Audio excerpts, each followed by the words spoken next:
Сәлем. Жемді дайындау үшін қазақша шоколад бізге қызыл ірімшік керек болады. 150 грамм талқан, 50 грамм мейіз, 40 грамм жаңғақ, 2 шоколад және де 4-5 ас қасық бал. Шоколадты ертеміз, жаңғақты сақтаймыз. Қызыл ірімшік саламыз. Талқан, мейіз, жаңғақ, бал қосамыз.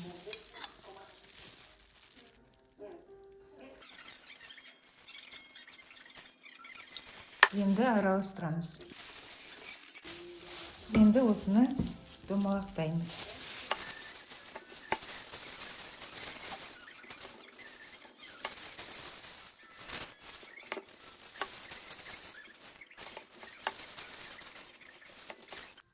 Енді осыны морозильникке 15 минутқа салып қоямыз.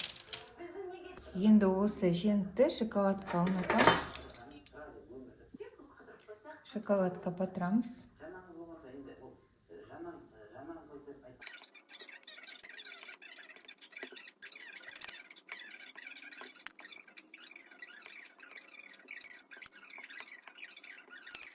Енді осыны кокосовый стружкамен безендіруге болады. Және де 10-15 минутқа, 10 минутқа мұздатқышқа саламыз. Қазақша шоколад. Іші осылай болады. Начинкасы. Өте дәмді, керемет. Дайындап көріңіздер. Кеңес берем.